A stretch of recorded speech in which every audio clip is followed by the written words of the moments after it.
Welcome home to USA Global TV and Radio, a place where dreams take flight with authentic storytelling, diverse perspectives and meaningful conversations, where global stories unite and bridges are built beyond all borders. Discover world-class education, entertainment, hope and inspiration. Together, we're building bridges worldwide. Subscribe to our channel, USA Global TV. Download our app, USA Global TV. Be our guest or join our team. Visit usaglobaltv.com. Thanks to our founder and executive producer, Dr. Jacqueline Kerbeck. Music score by Yeffy Tang from Cloud Road Music. Voiceover artist Mike Porter. Creative direction by Paul Garcia. USA Global TV and Radio. Your home for global connection. All rights reserved. This video and its contents are the exclusive property of USA Global TV and Radio. Unauthorized use, duplication or redistribution in any form is strictly prohibited.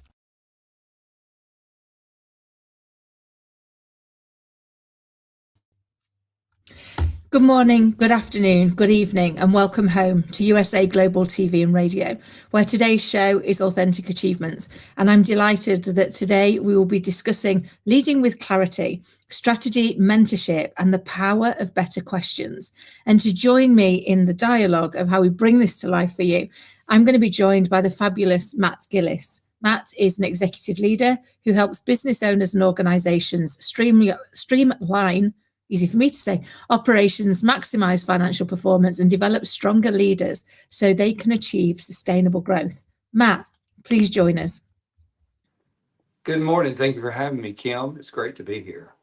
Oh, it's a delight to have you. And I'm so looking forward to this conversation because it's so important, isn't it? There's so much that we talk about in how we can help evolve and grow. And we talk a lot about the advancements of technology and digitalization, but they all have a pull and a toll on one key role, isn't it? And that's leadership. I would agree 100%. I think that's one thing. It's the foundation of what we do. It's so true. And yet it's one of the things that we perhaps don't invest enough time in evolving as well. You know, as we've moved into that more digitally advanced with the addition of AI and the fear that that brings for people on what that's going to do for their career longevity, for their future, for their children. There's even more requirement, isn't there, for leaders to be able to step in and lead that role. Would you say that's true? Oh, I think 100%. I think there is a lot of fear around AI, but I think one of the biggest things, excuse me, is AI is a tool. And I think that we're still going to need a great leadership in place to be able to handle that tool, because leadership, that human touch is always going to be there. And I think that that is one of the things that we're lacking today. And I see so many comments, so many feedback that are mostly generated from AI. But when you see a leader who has developed and thought through ways to help people how to really deliver that content, AI just boosts that with helping them to be able to focus and give ideas.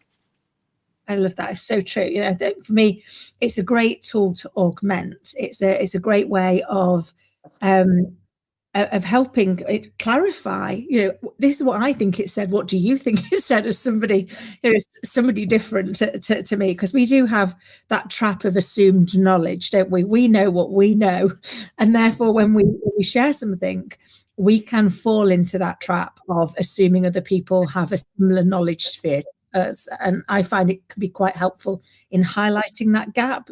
Is that something that you would acknowledge? Oh, I think 100%. And I've always been amazed that when I have gone out, I've put something together, and of course, you always think your stuff is wonderful, and I will plug it into AI, some platform, to ask it, you know, what am I missing? Is there something here, or just the wording of it? Because I'm not the best at grammar and spelling, and it will spit out something and give it a tweak, and I'll think, oh my gosh, that's great. And so I think that's where it is, and then I can develop on that. So 100%. Oh, I love that. I think it's so true. And I think sometimes for me, you know, I get some of my best ideas talking to people. It's why I love the show and things like this. So you get to chat with like-minded people, and develop our thinking, learn a little bit more, see things from a different perspective. But I'm also a solopreneur who spends a lot of her time on her own when she's not doing these things. So it can be a really good sounding board to your point, to run your ideas that you've probably got a little bit wedded to, that you probably are thinking like these are brilliant, and get that alternate perspective of, that's not what I took away from what you said. I thought you meant this, and you're like, oh, that's not quite where I was going. So I can tailor that. 100%. And I think that as a good leader, I think we have to realize that we don't always have the best ideas and we don't always know all the answers, that we just have to get out there and try it. You know, I watch so many creative content creators today, and their one thing is just do it. You know, don't sit there and try to make it perfect or think about what you're going to be doing. And I have really found that helps, because when I put ideas out there, I try not to put craziness out there, but when I put stuff out there, I get so much great feedback from people that help me to develop those ideas. And that's it. Sometimes what we're saying is not always what people are hearing. So to be open to that and to go back and say, hey, I realize where you're coming from, and that's not exactly what I meant. Or you may even get an idea and say, hey, that's better than what I thought. I love that, because it's all about how we advance the conversation, isn't it? How we continue the debate. And like you said, you know, often as leaders, we can fall into the trap of feeling like we have to know all the answers. And yet, as the show title talks about, one of the greatest things for leaders to learn is to understand the power of better questions. Because actually, if we get really good at asking good questions and we've surrounded ourselves with good people, then collectively we're going to end up with much better answers, aren't we? So how do people start to get into that realm of asking better questions instead of being stuck in the realm of needing to know all the answers? I think it's just like with building your muscles, working out. You just have to get used to it and keep doing it. Be willing to fail at it, because you're not always going to have the right questions.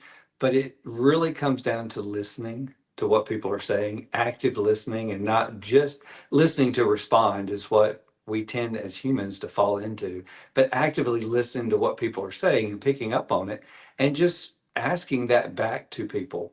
One of the best questions I have in dealing with situations and mentoring people is, and what else? Because people will come to you with a problem and you listen to it, they want you to give them the answer. And that's so easy for us to do sometimes. I'm not saying giving the answers to problems is easy, but it's easy for us just to say, this is what you need to do and move on. But what we want to do and what we want to develop in people is the ability to solve those problems. So at the end of it, I don't really know what to ask. I'll say, and what else? And it's amazing that I may have to do that 3, 4, 5 times. But by the time we get to that, people are seeing things that they knew all along, but they just didn't realize. That is so true. Yeah, I see that so often, because the challenge that they've often got is they're so blinded by the initial problem, that everything else is hidden slightly behind it. And once that first problem has been resolved, or there's a path to resolving it, then actually when you ask that question, and what else, they can see the bits that have been hiding in plain sight, that are those, oh, well, actually, well, if that bit was fixed, there's this and there's this. And I think there's, you're right, sometimes people do want the problem solving, and sometimes they just want to sit with you whilst they voice the problem and work it through for themselves, don't they? That's so true. And I think that you get into that. And one of the great things about it is the first, what else? They may say, oh, this is the problem. But by the time you get to the fifth, it's something that they didn't even realize that really is the root of the problem that they need to solve. And I think that we as humans, that's what we need. We just want someone to talk to, someone to be able to voice it. And so many times, and people get me on social media for saying this, they're not real. If you're not a real leader, you're managing or a boss, you just come in and you may ask a question, but then you're just going to give this is what you need to go do and go do it. And that's not, again, really helping the person at all. We have to develop our leadership, and it happens over time. Yeah. It does. It's an iterative process, isn't it? And I'm of the belief that every single one of us is a leader in some way, because we're all leading our own life, and we have to make those decisions, and we have to take risk assessments, and we have to edge our bets on where we want to go. And yet we hold leadership skills off for somebody who has that in their title, as opposed to someone who has that just because, as an everyday human being, that's what we're doing. We're leading our life. And so if we can develop that thinking, that ability to problem solve, that ability to sit with a problem, and to your earlier point, often we wait for perfection, and yet progression beats perfection every time. Because once we do it, we can, sometimes it goes well, in which case great, sometimes it doesn't go well, but we can see what didn't work and we can try again. So it's more in the iteration, isn't it? That is it. And you can't look at it as failure. I mean, that's the first thing that people have to get out of their minds. Every time that you do something and it may not be great, you're learning from that and are able to do it better the next time. Because you can go look at some of my social media and stuff out there, and especially in the beginning, and even now, I'll put stuff up and I'll think, well, that's just bad. I'll put it up anyway, and it will get more interaction than anything else I've done. So you never know what's going to connect with people. So It's so true. And it's I was reading, there was a study, and forgive me, I can't remember if it was by Stanford or Harvard, but they did a study into people's development over time, and they split these two groups of people who had got similar backgrounds, similar experience, similar all attributes, as much as they could be. They were like groups, and one group got praised for success. So every time something went well, they got praised, they got cheered on. That was a good thing. And the other group got praised for trying. So they got praised for giving it a go, for keep trying, even if it went hideously wrong.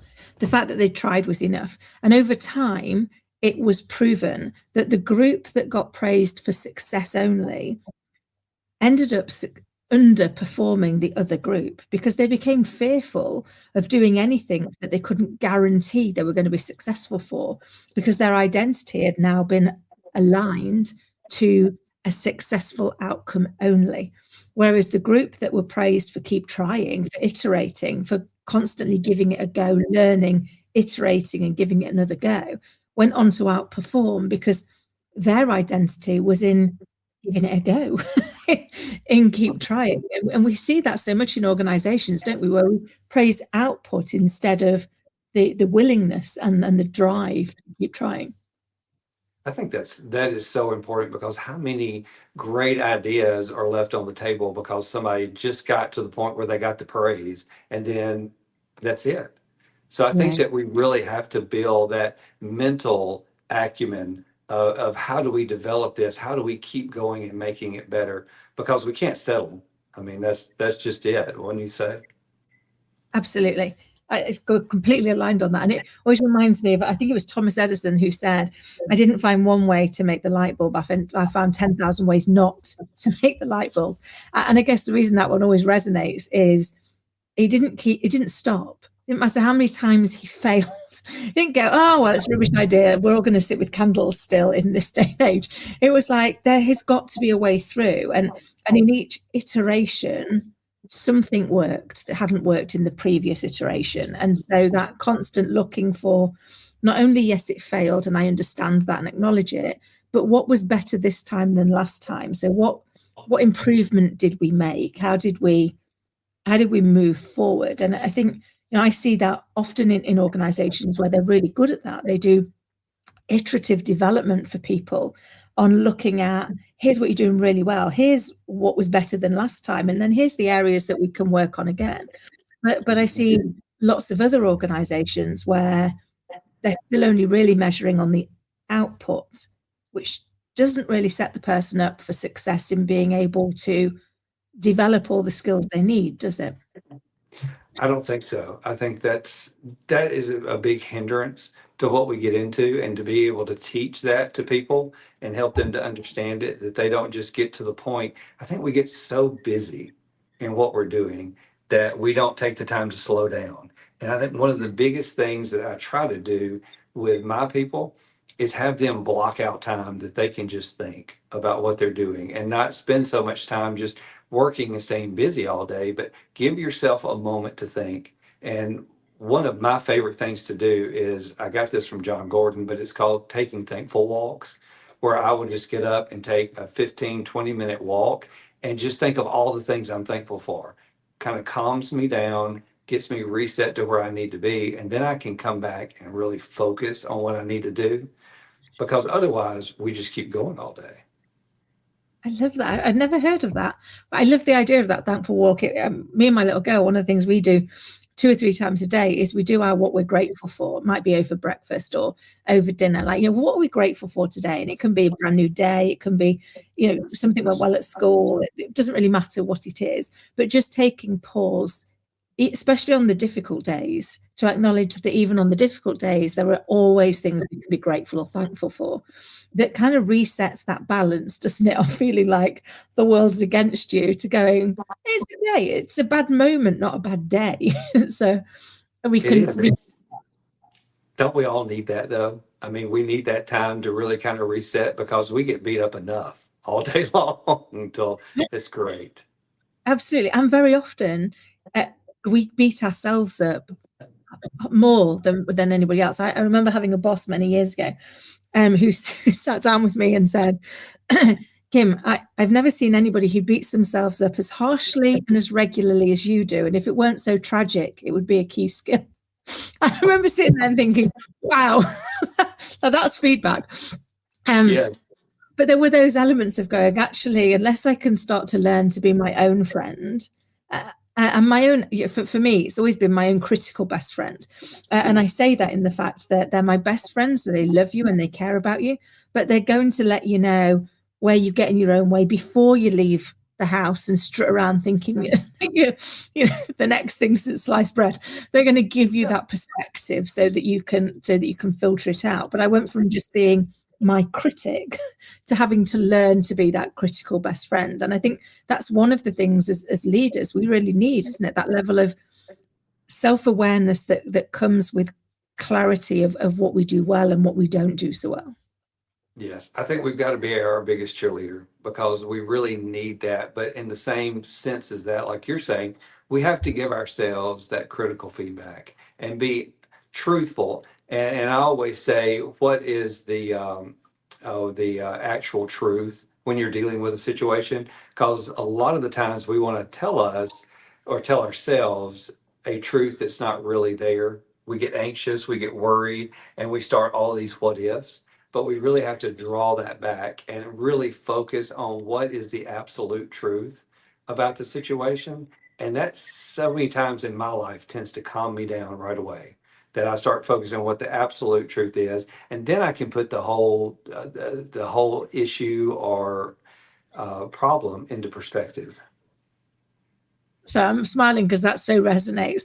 And one of the things that I often say is there's always three sides to the truth. There's my truth, your truth, and the actual truth. And that's because our emotional brain responds 24 times faster than our thinking brain. So something happens and we make it mean something, but what you make it mean might be different to what I make it mean, based on our experience and our past, etc. And so one of the questions I ask myself regularly is, what's actually happening and what am I making it mean? Because that just like zones me in on the fact that, oh yeah, I'm off over here and I've created a story that I'm now fully engaged in and I'm dealing with, instead of actually factually, this is what's really going on. This is what needs to be dealt with right now. And that part's just clouding your judgment. So I like that whole grounding ourselves to what's really going on, so that we can actually take the right action instead of being distracted by the stories that our brains are designed to create to fill the gap. That's it. I like how you put that, distracted, because that's all it's doing, is distracting us from things that we need to be doing and trying to actually solve the problem. We're so wound up into thinking what ifs and how could they, or what were they thinking, when everybody's going through something. And it's always good to look at that perspective from all those different angles and not get distracted. It's so true. And it's one of the reasons why, at the moment, one of the things I'm working on a lot is the power of curiosity. So, as children, we are born naturally curious. We have no judgment. We just are intrigued. What's this? What's that? What's the other?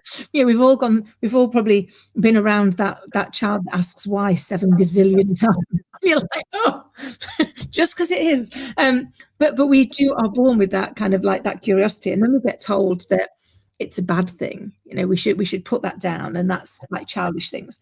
But when we look at something from a position of curiosity, we look at it without judgment. We look at it to seek to understand, to just go, oh, I wonder why you think that. I wonder what you can see I can't see. Instead of, well, you're wrong and I'm right. So let me tell you where that goes.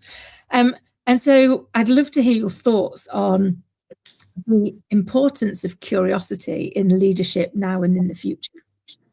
Oh, I think it's one of those at the very top of the list, because if we're not curious, how are we ever going to move to the next level on things? Because like I said, we tend to get so busy at what we're doing and we just solve a problem and move on, when there's so much more behind that. We have to really unpack it, because we may not be able to, like Edison, really develop something into it, but it may give us a thought, an idea, or something that we can use on the next problem that comes up, or another problem that someone else is working on.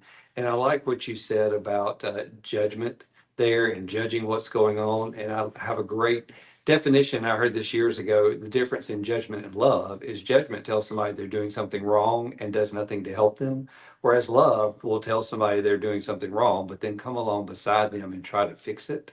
And I think that's where that curiosity comes in. We have to really, uh, like a better way to put it is love our people and really come alongside of them, and not just look at it as you're doing this wrong, but that you're doing, yes, you are doing it in a way that's probably not right, but let me see if we can help you fix it, or how can we make this situation better, and breed that curiosity in other people.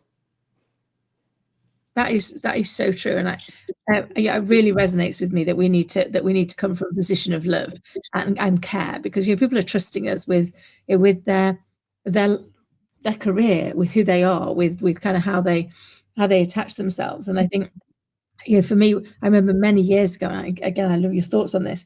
I was sat giving somebody, actually I was in an interdisciplinary, and I was trying to explain to this person what they needed to do differently, and they were not getting it at all. Miles off. And in the end, they were like, oh, I'm just going to sign it.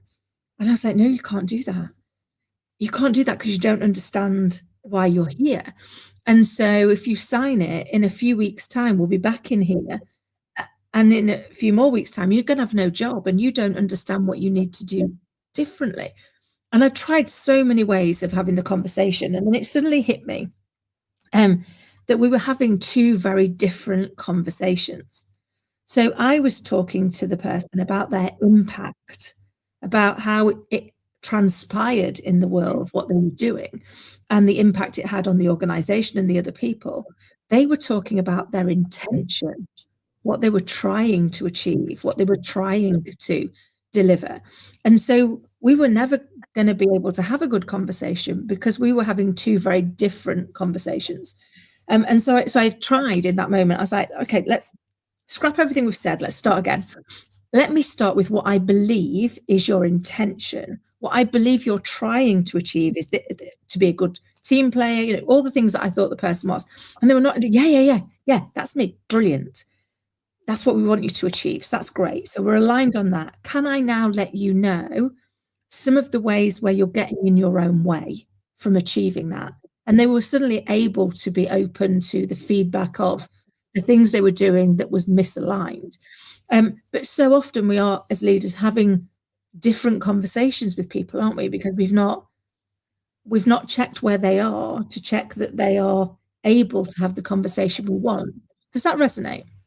Oh, 100%. One of the best lessons, and I think you get so many business leadership lessons from outside of the business world if you just pay close enough attention. And in a newlywed class my wife and I ran one time, we got a lesson that a lot of our arguments and disagreements were related to the fact that we weren't coming at something in the same way. And the example was, if you take a cone and you lay it on its side, and one of you standing on one side and you see the big round end, the other one standing on the other side seeing the point, and you're trying to explain what you're looking at, you're both looking at the same thing, but you're coming from different directions. So getting that alignment and trying to see it from the other person's perspective to be able to work through it. And then another, while you were talking, it just popped in my mind, was a friend of mine that went to church with me really focused on talking about we have to worship in spirit and in truth. And I really got to thinking about that. And you said there's so much in the business world that we really, I think those intentions or the spirit, where we get caught up in what our intentions are and everything, but we miss the truth sometimes of what we need to hear. And we need that person to come along beside us and kind of weigh those things out, because I think it's like a river, and where the river is our intentions or our spirit and emotions, and those banks of the river are the truth. And if we don't have that truth there to guide that river, and that's kind of what our as leaders are doing with our people, then it's going to flood, it's going to destroy things, and we really need that balance in what we do. That's so true. I think balance is so important, isn't it? And for me, whenever things go out of kilter or go up, it's because they've gone out of balance. You suddenly think, why does this all suddenly feel so heavy or so hard? And it's because you realize actually you've fallen too far down one path and not kept that balance, not kept that perspective. But one of the other things that we want to talk about on the show, because we've talked a lot about problem solving, but which is great, because the one thing we know about life is it will give us the odd problem to solve. So I mean, that's good to have as a skill, because we're going to get plenty of opportunity to use it. But actually, one of the things I'd love to talk to you about, it is kind of like that self strategy. So yeah, when we're wanting to lead with clarity, and we're wanting to lead ourselves first and then our people, because we have to do both of those. How do we start to define the strategy that we want to apply to take on both of those leadership roles in duality? I think we have to, I think you brought this up a while ago, we have to constantly be looking and evaluating ourselves every day and seeing, where am I lacking? Where do I need to strengthen what I'm doing here? And to be able to come along and build some systems in place to help our people. Because you're right, there are always going to be problems. There are always going to be things like that. But if we're not taking some time every day to be building and talking to our people outside of problems, they're going to get to the point too where they see you coming and think, oh, there's a problem. So we want to really be able to focus on how do we develop our people, and we're all busy. I think that's what I hear mostly from people I talk with and other coaches is, I'm so busy. When am I going to have time to sit down and go over the positive things or develop my people? That's when I think we have to build those in to what we're doing every day. We're in the break room, or we're in finishing up a meeting and about to leave. Take that time to really add something to those conversations and try to help people. We don't have to sit down for an hour-long meeting with somebody and talk through it, because a lot of the times we don't have the time and they don't have the time for that. And that's going to create another problem for them when they see you coming. So I think if we can incorporate those into the moments during our day, which is not always easy at first, but again, with anything you do, once you get used to that, you're going to start seeing opportunities pop up everywhere. And I think once people understand that and realize that, they're going to be ready for those longer times that they can sit down and really go through things that aren't necessarily problems and issues, but how do I develop myself in this? What systems do I need to put in place? I always love to give people suggestions for books and things like that, if I remember a book I've read or something I've done that can help them, because then on their own time they can do that, and it gives us a great opportunity to discuss some of the things that they read or they may have questions on. I love that. I love a good book, and I'm dreadful for giving those as recommendations, because I think they aid a conversation, don't they? They allow you to to find a commonality and a discussion place. And I think when we've read that book that helped us, you want to be able to pass that on, don't you? You want to be able to say to somebody else, oh, do you know what? I read this the other day and I think it might be really useful, because it gave a different perspective. It allowed me to think of it in a different way. And I think your point of you're trying to find ways to bring in that thinking time, that creativity time. And often we all say, oh, I've had thinking time put in my day, but actually, was it genuinely thinking time or was it problem solving time? Because we can fall into that trap of we're natural problem solvers, and therefore as long as I solved problems today, I did some thinking, whereas it's the creative thinking that sometimes is lacking, isn't it? I think so. I always like to give myself time. I don't necessarily think it's meditation, but time where I just clear my brain and try not to think about anything and just sit with myself for a little while. And I think that helps me get reset. And I'm not talking about an hour, whatever, but just maybe 10 minutes that I can just reset, try to clear out everything that it gives me a good starting point for creative thinking and not just like you said, problem solving, because we're wired that way, especially as leaders, to okay, always look at where's a problem, where's something I can solve. And I think more so as men too, and I know me as a husband, I love to listen to my wife, but then I try to give her, this is the solution. And I really worked on that over the last few years of where I don't do that. And again, that goes back to asking those questions and helping people solve their own problems or just listening to them as they work out those problems. That's such a great point, because I think we can, as leaders and as people, sometimes leap into that trying to solve the problem when actually the person might not want it solving. I've got a good friend who sometimes she'll ring me up and say, do me a favor, put me on speakerphone, get yourself a cup of tea and go out of the room for 5 minutes. I just need to run. And of course I never do leave her to that. But actually what she does in that moment is allow me to realize she doesn't want answers. She wants somebody to hold the space while she just gets it off her chest. Because then she'd probably come up with the answers on her own, or she might want to have your help getting the answers. But sometimes we don't ask what good would look like for that person, do we? You know, you're sharing this. Can I ask what would good look like for me to do? Do you want me to just listen? Do you want me to hold the space? Do you want me to give you any pointers? And so we can end up inadvertently frustrating the other person, can't we, by solving the problem they didn't want you to solve, because they just wanted to deal with it. I think that's so good. And I think I know Simon Sinek did a series, or maybe I'm just seeing it now, some things he did on YouTube about being a real friend. And I think that's it. And he just talks about different ways, just like you just said, not to solve problems, sit with somebody, ask them what they need at the time. And I was really touched by he said he had a friend had a parent that passed away, and that, everybody at that time is coming around you. They're asking, what can we do? All this stuff. He just said, every day at 10 o'clock, I'm going to call you. Don't answer if you don't want to. But when you're ready, I'll call and you can answer. And he said it was probably about 3-4 months, something like that, that the friend answered. But being there, I think, is so important. And I think it's so important in leadership is just being there for your people and what they need. Because, again, we get so busy sometimes. And when you get that knock on the door and somebody comes in, you really want to be able to meet them where they are and not try to rush through it or give them answers or go on with whatever you're doing. Take that time.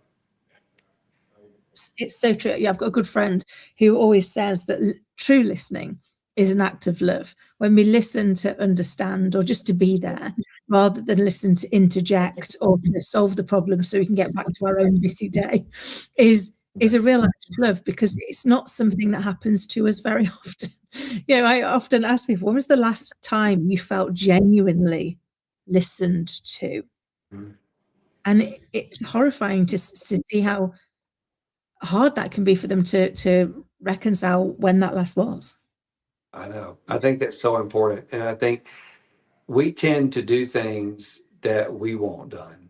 So we want people to, listen to us and do this. And oftentimes we don't think about okay, I know what I like in my life, but what do other people like? And my wife has helped me to work through that. Like I said, you get a lot of leadership things in business outside of just the business world, but really you tend to treat other people like you want to be treated.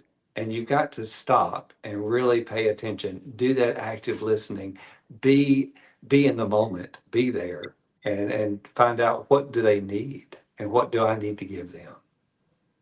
It's so true. It reminds me of many, many years ago.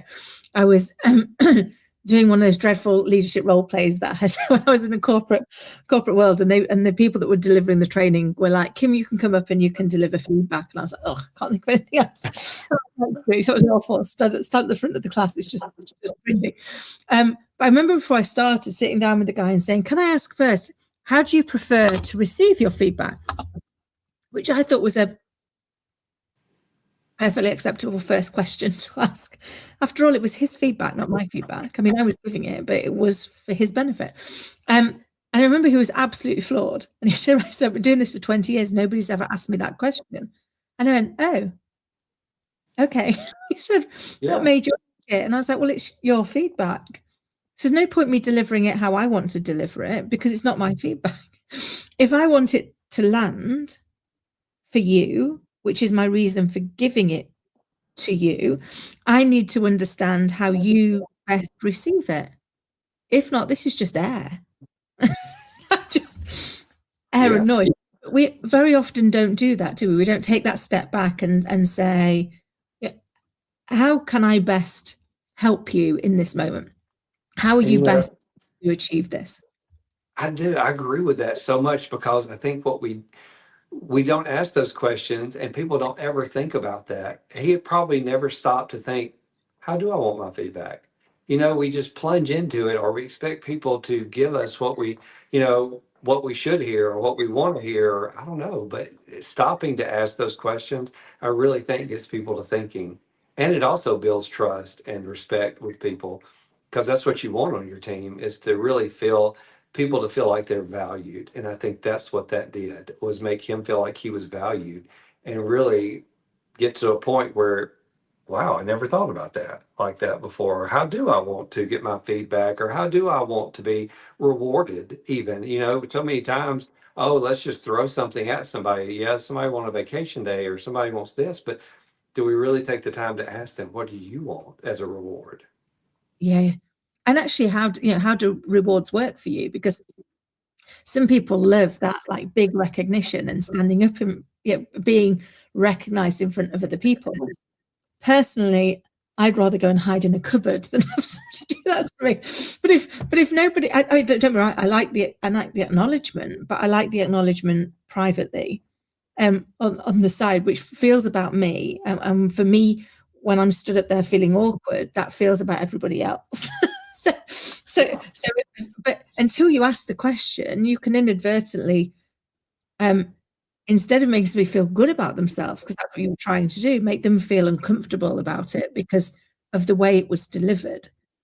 Yes. And we can do more damage that way because, if what we think we're doing to help somebody really could be hurting that situation a lot worse. And getting them to be able to come to us and tell us that at that point is probably not going to happen.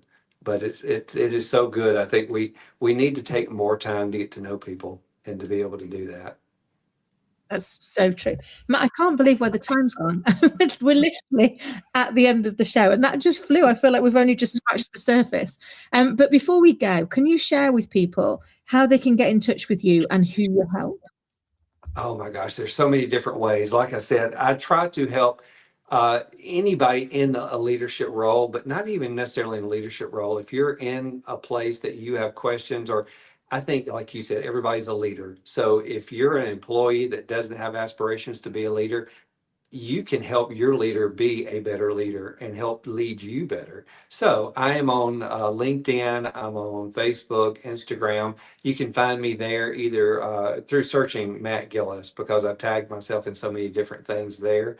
So I would love to connect with you out there and to be able to help you. I post something every day, but at least 3 times a week, especially on LinkedIn, about different areas of leadership and how to be a better leader in those areas. So I would love to connect with people.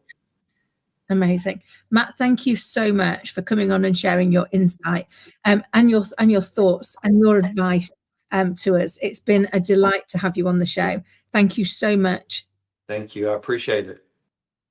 And to everybody listening and watching, I hope you found today's episode to be as insightful and inspiring as I have. And until next time, take care. In a noisy world, true connection begins with listening. Elevated listening transforms every conversation in just 5 simple steps. Pause and breathe. Set your intention. Listen with curiosity. Reflect back. Agree on one next step. Join the Listening Mentor on Let's Finally Talk with Dr. Jacqueline Kerbeck, the Listening Mentor, where we help you find inner peace, one conversation at a time. Streaming every day, Let's Finally Talk TV show with Dr. Jacqueline Kerbeck, only here on USA, Global TV and Radio. Subscribe to our YouTube channels to watch and engage with all our content.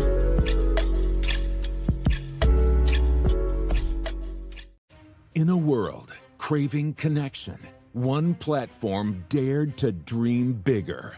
USA Global TV and Radio, a beacon for global voices, authentic storytelling, and elevated listening. Led by visionary Dr. Jacqueline Kerbeck, the journey from a spark to a global force is now captured in one inspiring book.